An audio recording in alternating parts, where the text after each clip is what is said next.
Eh bien, bonjour à tous. Alors, bienvenue sur ce live. Excusez-moi pour ces 2 petites minutes de retard, il y avait quelques problèmes de connexion. Mais maintenant, tout devrait bien fonctionner. Donc, si jamais vous avez le moindre problème, n'hésitez pas à envoyer un message dans le chat pour préciser. Si par exemple vous ne m'entendez pas ou si le micro ne fonctionne pas, c'est des choses qui peuvent arriver. Et donc bienvenue sur cette nouvelle revue de presse qui est donc dédiée à l'actualité des réseaux sociaux et plus particulièrement l'actualité qui pourrait intéresser les intervenants jeunesse et parentalité. Alors l'objectif de cette revue de presse, comme la précédente et comme toutes celles qui vont continuer pendant cette année, c'est d'aller voir les derniers articles, les dernières nouvelles qui peuvent avoir un lien avec les jeux vidéo, avec aussi les différentes actions culturelles. Donc, euh, en lien avec les jeux vidéo, les réseaux sociaux, tout ce qui peut finalement concerner ces activités des réseaux sociaux. Moi de mon côté, pour vous expliquer un peu comment je fonctionne, je vous fais une petite sélection de ce qui est ressorti notamment dans plusieurs journaux pour voir quelle actualité a pu être en tout cas la plus connue, quelle actualité a pu avoir le plus d'écho durant la semaine qui précède le live. Et donc maintenant, je vais vous présenter un petit peu ce que j'ai pu découvrir, en vous invitant également d'ailleurs à aller lire les différents articles que j'ai pu vous présenter si jamais ça vous intéresse d'en savoir un peu plus. Et, eh bien, on va pouvoir démarrer comme ça. Donc, bien, la semaine dernière, petit récap, on avait fait un focus sur les questions de cyberharcèlement avec l'Assemblée qui commençait à étudier une loi contre le harcèlement et avec les différents réseaux sociaux qui avaient, en tout cas, différents réseaux sociaux, je parle de Facebook, de Twitter et de Twitch, qui avaient lancé de nouveaux outils ou de nouvelles actions pour lutter contre le cyberharcèlement ou contre les fausses informations. En tout cas, la même semaine, ces 3 réseaux sociaux avaient tous les 3 montré qu'ils faisaient des choses, en tout cas, pour lutter contre ces questions-là. Et eh bien, si je vous rappelle ces différentes actualités, c'est parce que cette semaine, c'est arrivé très vite. Twitter a dû reconnaître des erreurs dans sa nouvelle politique de lutte contre le harcèlement détournée par l'extrême droite américaine. Donc ça, ce sont des choses qui arrivent aux États-Unis et qui nous sont rapportées, mais c'est aussi des choses qui ont évidemment une influence sur le fonctionnement des réseaux sociaux ici en France, puisque il y a de toute façon une porosité entre les différentes communautés entre les États-Unis et la France. Donc ces informations passent et peuvent avoir une influence en tout cas importante. Et puis comme ces réseaux sociaux sont installés aux États-Unis, c'est aussi c'est depuis là que beaucoup de choses se décident en tout cas. Donc Twitter avait décidé de faire évoluer sa politique de gestion des contenus pour interdire aux personnes de poster des photos qui concerneraient une autre personne et ça, en dehors de son consentement. Donc, ils ont rajouté, concrètement, ils ont rajouté quelques lignes dans leurs conditions et ils ont rajouté un bouton pour signaler les photos qui pouvaient concerner une autre personne, pour permettre aux personnes de signaler les contenus qui les concernaient et ainsi provoquer potentiellement le bannissement des personnes qui faisaient cette pratique-là. Donc, eh bien, ça a eu en tout cas des effets inattendus pour Twitter, puisque en tout cas dans les différentes luttes qui peuvent avoir lieu sur les réseaux sociaux entre différentes communautés et différentes couleurs politiques, il y a les groupes d'extrême droite qui ont profité donc les groupes d'extrême droite américains qui ont profité de cette action pour lancer finalement une salve d'attaque contre leurs opposants, notamment ceux qui défendaient les droits LGBT. Et ils ont donc profité de cette évolution des conditions pour en fait signaler tout un ensemble de contenus qui pouvaient être postés par rapport à eux, il y a une pratique qui peut se faire dans certains groupes militants. Je peux vous expliquer comment il s'agit. C'est la pratique du doxing, une pratique dont on entend aussi parler par rapport au cyberharcèlement. Et donc, cette pratique du doxing, il s'agit de divulguer publiquement des informations personnelles sur une personne. Donc, dans le cyberharcèlement, ça peut être de révéler aussi, on va parler d'outing, mais c'est aussi du doxing, ça va être de révéler l'orientation sexuelle de quelqu'un en publiant des photos de cette personne. Ça peut être aussi révéler l'adresse de cette personne. C'est vraiment tout cet ensemble d'actions de révéler des informations personnelles et de les publier sur les réseaux sociaux. Donc le doxing est beaucoup utilisé dans les cadres, dans les situations de cyberharcèlement et c'est quelque chose qui peut avoir des conséquences assez lourdes puisque si par exemple un jeune a été pris en photo en train de fumer, que ses parents ne le connaissent pas, eh bien dans le cadre de cyberharcèlement, le fait de publier cette photo publiquement et à la vue notamment des parents mais aussi d'autres personnes, ça peut causer des problèmes. Ça peut aussi causer des problèmes pour l'emploi de la personne si elle est employée et que une conversation privée où cette personne insultait, je ne sais pas, son entreprise est publiée, là aussi, on est sur quelque chose qui peut avoir des conséquences, notamment le licenciement de cette personne. Donc, ça peut avoir, en tout cas avoir des conséquences assez lourdes et assez graves. Et donc, certains groupes militants utilisent cette technique pour révéler les orientations ou les actions de certaines personnes publiques ou pour révéler que, là notamment, en tout cas en l'occurrence, révéler leur sympathie pour des groupes d'extrême droite. Et donc, ce qu'ils font, c'est euh, par exemple, que je vois, c'est par exemple Gwen Snyder, militante et chercheuse en Philadelphie, a vu son compte bloqué cette semaine, conséquence d'un signalement lié à une série de photos publiées en 2019 montrant un homme politique local lors d'une manifestation organisée par le groupe d'extrême droite Proud Boys. Les Proud Boys, c'est un groupe donc d'extrême droite particulièrement actif et violent qui est présent aux États-Unis.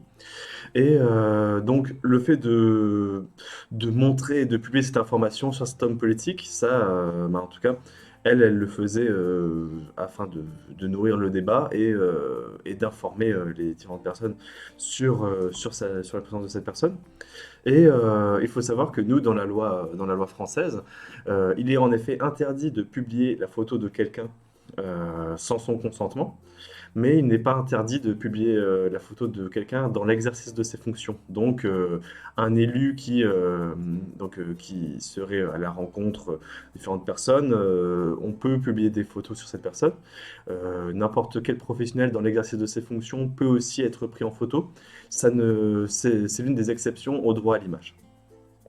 Et donc, ce qui s'est passé, c'est que donc, les groupes d'extrême droite aux États-Unis ont profité de cette nouvelle politique et ils ont fait, je cite, donc Christopher Goldsmith, toc toc toc, euh, Christopher Goldsmith a tweeté la capture d'écran d'un message d'extrême droite qu'il faisait circuler sur Instagram. Et donc ce message d'extrême droite disait: En raison de la nouvelle politique de Twitter sur la vie privée, de façon inattendue, les choses tournent à notre avantage. Toute personne possédant un compte Twitter devrait signaler les publications de doxing des comptes suivants, et avec une liste des comptes donc de leurs opposants qui utilisaient en effet cette pratique du doxing dans pour des fins de militantisme politique. Et donc ce que ça a fait, c'est qu'il y a plusieurs comptes qui se sont fait stopper aux États-Unis. Donc Twitter, ça leur a demandé de réfléchir à leur politique, ça leur a demandé de réfléchir à quel moment donc ce doxing était répréhensible ou pas. Et ils ne s'attendaient en tout cas pas, ou pas tout à fait, à ce que ça puisse avoir lieu. Et ont été un peu pris de court par le nombre de signalements, puisqu'on est vraiment dans une salve de signalements à laquelle ils ont pu faire face. Donc voilà, un petit rebondissement par rapport à l'une des choses que j'ai pu vous présenter la semaine dernière. Et pour d'ailleurs en rajouter un peu par rapport à cette question de Twitter, il y a aussi l'information comme quoi les Twitter a été obligé de faire la lumière sur les moyens humains dédiés à la modération de sa plateforme en France. Et eh bien, ça a révélé qu'ils ont en tout, dans le monde, 2000, moins de 2000 modérateurs pour contrôler plus de 400 millions d'utilisateurs. Et donc, à titre de comparaison, Facebook et Instagram comptent 15 000 modérateurs de contenu pour près de 3 milliards d'utilisateurs. Donc, on, on est tout de même sur un nombre de modérateurs particulièrement réduit, sachant que pour ceux qui ont l'habitude de fréquenter les forums, avec seulement quelques dizaines de personnes sur un forum, ça nécessite le relais de 2 à 3 modérateurs pour vérifier aussi les différents contenus. Donc moins de 2000 modérateurs, on est quand même sur un nombre extrêmement bas. Et évidemment, pour objectif, pour Twitter, d'éviter d'avoir à trop en embaucher, puisque un modérateur, ça reste un coût, et avec assez peu de retour sur investissement, si ce n'est le fait d'éviter au contenu négatif de trop nuire à la plateforme et aussi pour répondre aux demandes des différents États. Donc voilà par rapport à la situation de Twitter. Et donc c'est finalement aussi la situation globale que les réseaux sociaux cherchent le plus possible à éviter ces sanctions, à éviter le fait de développer des nouveaux dispositifs qui soient trop coûteux parce que ça peut nuire à leur business et donc ça peut nuire à leur chiffre d'affaires. Mais en tout cas, ça peut nuire à leur profit plus qu'à leur chiffre d'affaires. Et donc, c'est ce que dit notamment un chercheur, et c'est rapporté par France Inter, c'est que le chercheur en sciences de l'information et de communication Olivier Hertzscheid consacrait un article à propos de Facebook, à propos des révélations de Frances Haugen. Frances Haugen, pour ceux qui n'en auraient pas entendu parler, c'est une lanceuse d'alerte, une énième lanceuse d'alerte sur Facebook, puisqu'ils sont tout de même un certain nombre à avoir quitté l'entreprise et à avoir voulu dénoncer certaines de ses méthodes, qui a notamment informé sur le fait que Facebook et les algorithmes de modération des contenus, Facebook en tout cas cherche à ce que ces algorithmes de modération des contenus soient les moins invasifs, et quitte à avoir finalement des algorithmes de modération parfois éteints pour permettre aux personnes de publier de manière plus massive, et donc permettre à Facebook de garder aussi son attractivité. Donc en limitant cette gestion des contenus. Et donc la pression sur Facebook s'accroît. Rien n'a encore changé, puisque à chaque fois qu'il y a des nouvelles révélations, finalement, c'est toujours les mêmes questions qui reviennent. Et pour l'instant, en tout cas, Facebook ne semble pas prêt à changer radicalement son modèle pour répondre à ces questions et à ces différentes critiques. Et l'article de Olivier Hertzscheid est particulièrement, en tout cas, est particulièrement à charge contre Facebook. Arrivons maintenant sur Instagram, puisqu'il y a quelque chose d'assez intéressant par rapport à Instagram. Donc nous voyons que le Figaro le mentionne, mais on va plutôt s'intéresser pour cette fois à l'article du Monde, qui est assez précis sur cette question. C'est que Adam Mosseri Adam Mosseri qui représentait Instagram, a été auditionné auprès des membres du Congrès aux États-Unis pour répondre aux questions que différents psychologues et neurologues ont pu soulever par rapport à l'utilisation d'Instagram. C'est-à-dire que Instagram semble avoir un effet extrêmement délétère sur la vision que les jeunes, et notamment les jeunes filles, ont sur eux-mêmes, sur leur corps, sur toutes ces questions-là. Et ceci, notamment dans la période de l'adolescence, période où ils construisent leur identité. Et Instagram a été notamment défini par certains chercheurs comme l'un des réseaux les plus délétères pour cette question de l'image de soi. Et donc avec un risque fort pour certains jeunes en tout cas d'influencer sur une image négative de soi, voire de pousser à des formes de dépression. Donc, Adam Mosseri s'est donc défendu devant les sénateurs américains, et il a notamment défendu le fait que Instagram était en train de développer un certain nombre d'outils pour aider les jeunes finalement à mieux se sentir. Et lui, en tout cas dans son argumentaire, c'est que justement, au contraire, Instagram, malgré ces questions qui ont pu être soulevées, Instagram peut permettre également aux jeunes d'aller rencontrer d'autres personnes, d'aller échanger avec elles dans une situation où ils pourraient se sentir mal. Donc le fait de garder un lien et d'être accompagné et de trouver un accompagnement dans ces situations-là. Et il a aussi mis en avant un certain nombre d'outils pour aider notamment les parents, avec un outil pour permettre aux parents de recevoir différentes notifications sur le temps que leur enfant passe sur Instagram.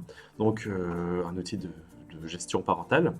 Et puis Ils ont aussi parlé d'un autre outil, un outil, une partie supplémentaire d'Instagram qui permettrait aux jeunes de directement voir l'ensemble de leurs commentaires et publications faites sur Instagram pour leur permettre de gérer finalement directement ce qu'ils appellent leur empreinte numérique.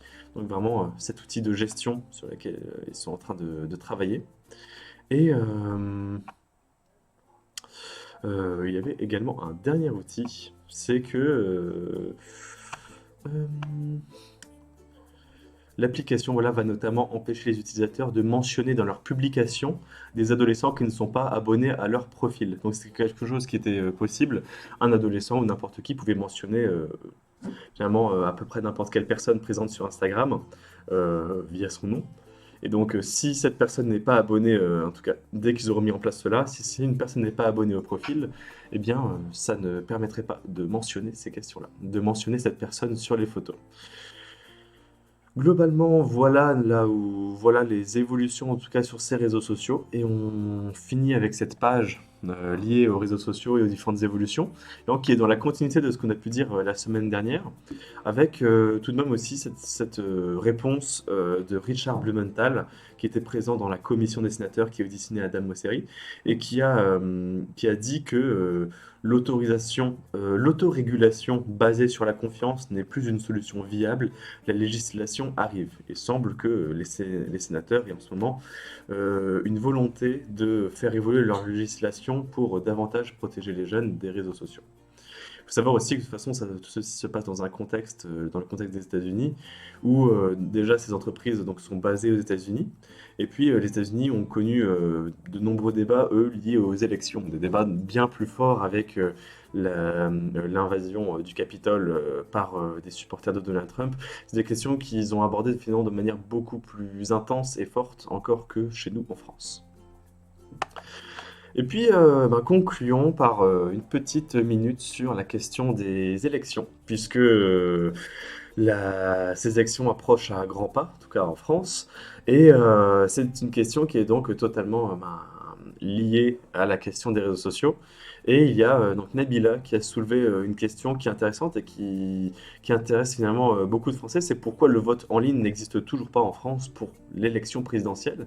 Et en tout cas, Nabila, dans son interview, présenter le fait de mettre le vote en ligne, de rendre accessible le vote en ligne, donc le fait de pouvoir voter directement depuis une application sur son ordinateur, comme une possibilité pour réduire l'abstention, pour peut-être faire revenir les jeunes dans en tout cas dans les bureaux virtuels de vote à ce moment-là. Donc c'est une question sur laquelle nos politiques travaillent depuis un certain temps. Et c'est une question qui pour l'instant n'a pas encore trouvé de résolution puisque en tout cas, le vote en ligne pose un certain nombre de complexités par rapport aux règles de notre vote en France. Et eh bien, elles sont décrites ici dans Numérama par Julien Lausson. Donc c'est un article qui était sorti d'ailleurs en fin de semaine dernière, mais je trouvais suffisamment intéressant pour le sortir pour cette revue de presse. Et donc il y a eu notamment eh bien, Gérald Darmanin qui a expliqué que, en tout cas c'était c'était en juillet dernier, s'il me semble, que je retrouve exactement la date. Fin septembre, c'est même fin septembre. En tout cas, ça veut dire que si ce n'est peut-être pas l'argument le plus fort, puisque s'ils avaient voulu le faire, ils auraient pu du coup le mettre en place bien plus tôt. Mais en tout cas, le temps manque pour que tout soit prêt à temps. C'est-à-dire que si on voulait le faire maintenant, c'est sûr que comme les décisions n'ont pas été encore prises, ce serait beaucoup trop compliqué de mettre en place une plateforme suffisamment sécurisée qui répondrait à suffisamment de problèmes. L'effet positif sur l'abstention n'est pas garanti, puisqu'il y a tout un tas de questions qui sont soulevées par rapport à cette abstention. Certains vont dire que c'est une crise de confiance vis-à-vis des élus. D'autres vont aussi dire que c'est dû à une plus grande demande de démocratie directe, que donc cette démocratie représentative, en tout cas, ne plaît pas aux jeunes générations, et notamment du fait de leurs usages des réseaux sociaux où on peut beaucoup plus facilement s'exprimer, c'est quelque chose qui peut les déranger. Il y a encore d'autres raisons qui sont soulevées par rapport à l'abstention, mais donc l'effet positif du vote en ligne sur l'abstention, en tout cas, il n'y a rien de garanti. Et C'est ce que dit un rapport rédigé par des universitaires belges, c'est le vote par Internet n'a eu aucun impact sur le taux de participation. Le vote par Internet a eu un impact négatif sur le nombre de bulletins de vote valides. Il y a peu de différence entre les votes papier et les votes Internet. Donc le vote par Internet a existé en 2012 pour les Français de l'étranger, lors des législatives, ça précise ça. Donc en Belgique, là où ils l'ont testé, ils ont vu que eux, ça n'avait pas eu d'effet positif et que ça avait même induit de nouveaux problèmes. Et puis, donc le fait aussi que le vote en ligne risque de dégrader le caractère solennel du vote, c'est quelque chose d'assez important, puisque justement, ce caractère d'entrée dans l'isoloir, c'est finalement, c'est aussi presque un côté, il y a toute une cérémonie autour de ça. C'est la même question autour de la justice, si il y a justement toute cette mise en scène, mais qui permet aussi à la défense et à l'accusation de parler, c'est aussi pour vraiment créer un contexte pour, euh, pour, euh, pour décider des sanctions dans le cas judiciaire. Et là, le vote dans l'isoloir, il y a aussi tout ce contexte qui fait que durant une après-midi, du temps où on se déplace jusqu'au moment où on va dans l'isoloir, on entre dans cet aspect démocratique des choses, cette force du vote. Puis il y a aussi le fait que l'isoloir permet de s'assurer, en tout cas en partie, pour certaines questions, que le vote est libre. C'est-à-dire, si jamais on faisait le vote en ligne, on ne pourrait pas garantir que des personnes, par exemple, qui seraient d'une certaine couleur politique au sein d'une famille d'une couleur politique totalement différente, bien cette famille pourrait très bien leur imposer de voter en ligne sous leur regard. En tout cas, cette question de on ne sait pas ce qui se passe derrière le PC des personnes qui votent en ligne. Donc c'est aussi une question assez importante qui et l'isoloir en est une réponse. Évidemment, ça ne répond pas à tout, puisque quelqu'un qui se trouve dans une famille fortement influencée par une couleur politique, eh bien, ça aussi, le contexte familial fait aussi, dirige les raisons pour lesquelles nous allons voter. Mais au moins, s'il y a une différence entre les visions du groupe dans lequel on se trouve et nos visions personnelles, on sait que dans l'isoloir, c'est un endroit où personne ne saura ce qu'on a voté. Et donc, on a finalement pu voter en notre âme et conscience. Et puis, donc, dans les grandes difficultés, il reste ces difficultés vraiment très liées de la transparence du vote en ligne et de la fiabilité du vote en ligne, puisque les personnes qui vont gérer la partie numérique du vote en ligne, on pourra sur des dispositifs par exemple très centralisés, ce qui fait qu'une petite poignée de personnes auront la possibilité, pourquoi pas, d'agir enfin, ce n'est pas une question de pourquoi pas, mais en tout cas, ça fera que sur cette question de transparence, ça pourrait être beaucoup plus opaque, le dépouillement des différents votes. Et de même aussi la question de la fiabilité. Et nous terminons avec cela. Terminons cette revue de presse avec cela. C'est que la sécurité et la fiabilité du vote en ligne, eh bien, c'est comme ce qui était dit au début sur la question de on n'a pas assez de temps. La question des outils aussi qui vont être mis en place, la question de la connexion de la qualité de la connexion des personnes, c'est tout un ensemble de questions qui sont déjà, qui devraient être résolues. Et il y aurait, je pense, si jamais on lançait le vote en ligne en France pour l'un des prochains scrutins, il y aurait très très probablement des ratés pour cette première fois, tout comme les Belges nous l'expliquent, les chercheurs belges nous l'expliquent, par rapport à eux, il y a eu des ratés. Donc on est sur une question finalement pour l'instant très problématique à régler et sur laquelle il va falloir encore beaucoup discuter pour réussir à se décider. Mais c'est une question en tout cas extrêmement intéressante et même véritablement passionnante, ces questions du vote, des conditions du vote, des conditions d'élection de nos représentants, et sur lesquelles il existe tout un tas de possibilités possibles en termes de modalité du vote, en termes de lieu dans lequel le vote est mis en place. C'est vraiment des questions sur lesquelles chaque détail peut être véritablement très intéressant de réfléchir. Il est 13h06, alors que je regarde combien vous êtes. Je reviens.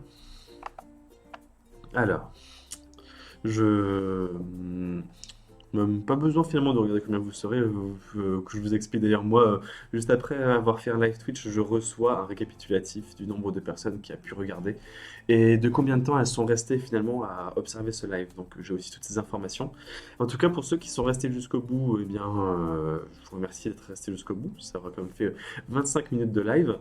Pour ceux qui verraient aussi, qui suivraient ce live, que ce soit en podcast ou que ce soit en vidéo sur YouTube, eh bien, j'espère que ces informations seront parues intéressantes. J'espère que ce concept même de revue de presse, eh bien, est intéressant pour vous.